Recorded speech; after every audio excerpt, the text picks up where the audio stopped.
तो पवार साहब ही हैं, उन्हीं से बात की जा सकती है। मैं समझता हूँ कि और दूसरी पार्टियों में इतना बड़ा कोई नेता है नहीं।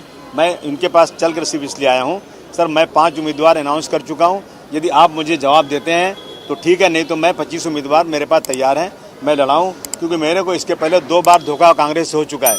इसी तरह से जब 1 दिन बाकी 2 दिन बाकी रहता है तो कह रहे हैं हम अभी हमारी सीटों का बंटवारा हो रहा है, वेट करो, लास्ट में ये लोग धोखा दे देते हैं। तो मैं बोलना है, मुझे उन्होंने 1 दिन का टाइम दिया है कि कल दोपहर तक रुक जाओ, उसके बाद अनाउंस। यदि इन्होंने मेरे को 5 सीट पे ओके किया, ये 5 सीट पक्का लड़ाएंगे और 1-2 सीट देने की बात की तो मैं अलायंस में रहूंगा, और नहीं दिया तो मैं आज़ाद उम्मीदवार 25-30 लड़ाऊंगा, उसका जो भी होगा वो जाने हो। मजाक क्यों लगता है? दिल्ली वाले क्या करेंगे? दिल्ली में क्या लेना देना है? जो जिसको अध्यक्ष बनाया है दिल्ली वालों ने, उसकी बात सुनना चाहिए, यहाँ के लोगों की बात सुनना चाहिए। बार बार दिल्ली भाग के जाना, उनसे पूछना, मैं समझता हूँ बिल्कुल गलत है। मैं अध्यक्ष हूँ समाजवादी पार्टी का, मुझे मेरे पास AB फॉर्म रखा हुआ है, मैं जिसको चाहूँ AB फॉर्म दूँ, जिसको चाहे नहीं दूँ। तो ये अधिकार प्रदेश का होना चाहिए, और इसीलिए कांग्रेस हारती है और कांग्रेस बढ़ती नहीं है। मुझे बोलने दीजिए, क्योंकि ये गलती है इन लोगों की। बार बार यहाँ बात करना, दिल्ली जाना, वहाँ से कंफर्म करना, फिर आना, फिर जाना, फिर आना। What is this? सर, आपकी पार्टी मुंबई में कौन कौन सी सीट पे आखिरी है, कौन सी सीट आप मांग रहे हो?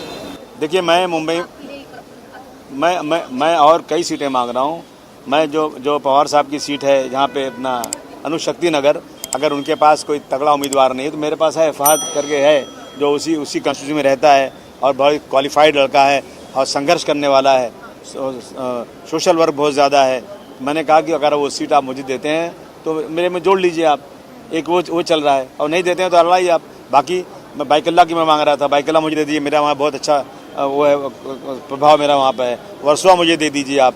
इन सीटों पर मैंने उनसे बात किया है, लेकिन अभी तक तो हमारी मीटिंग ही नहीं हुई, हम बात क्या करें? कुछ नहीं हुई है अभी तक। अभी आप गए थे अपनी चर्चा हुई, पवार साहब ने कहा कि ये कांग्रेस के लोग हैं, बार बार दिल्ली भाग के जाते हैं, कहाँ जाते हैं, वो आज रात तक हो जाएगा, कल सुबह हम आएंगे, आपको फाइनल जवाब दे देंगे। मुझे कोई एतराज़ नहीं है। अगर पवार साहब जो बोलेंगे मान जाऊँगा मैं। पवार साहब को मैं इज्जत करता हूँ, रिस्पेक्ट करता हूँ। अगर पवार साहब बड़े नेता हैं, अगर वो कहेंगे भाई मुझे दे दो, फहद को मैं तुतारी इसको दे दूंगा, तो मुझे कोई एतराज़ नहीं, मैं दे दूंगा। मतलब सर, जो 25 सीटें आप कह रहे हैं, अगर कोई उम्मीदवार किसी अन्य सिंबल पर भी लड़ने के लिए अगर ये राजी तो आप मान जाए? नहीं, केवल पहाड़? 25 तो मैं अपने सिंबल पर लड़ूंगा। उसके अलावा पहाड़ को आप दे सकते जी हाँ, फहद दे सकता हूँ कि वो मेरी सीट नहीं है, वो सीट उनकी है, और उस सीट पे उनको कुछ माइनॉरिटी का लड़ाना है। माइनॉरिटी की सीटें वो कम, एक ही और लड़ा रहे हैं, तो उनका ये दुख देख करके कि उनके पास माइनॉरिटी का उम्मीदवार नहीं है, तो मैं मेरा उम्मीदवार उनको दे सकता हूँ। क्या हम ये बात मान सकते हैं कि अगर पवार साहब आ गया था तो पहाड़ राष्ट्रवादी शरद पवार ग्रुप के हिस्सा बनेंगे? यस, अगर पवार साहब कहेंगे तो मैं मान जाऊँगा। ठीक है, आने दो। मेरे पास ही थे, राजनीति मैं नहीं सिखाया हूँ, मैंने उनको MLA बनाया था, मैंने अपने कोटे से मिनिस्टर बनाया था। आए लड़े, सामने देखते हैं क्या होता है।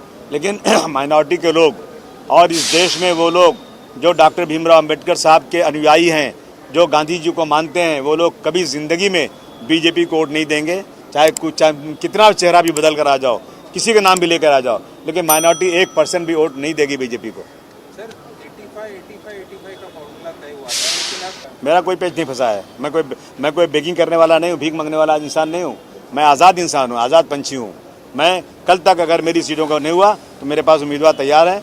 मैं अब सब आदमी को रखा हूँ, AB फॉर्म दूंगा, फटाफट ट्रेन से भेजूंगा, सबको दे दूंगा, 25-30 फॉर्म भरा दूंगा। क्या करूँगा?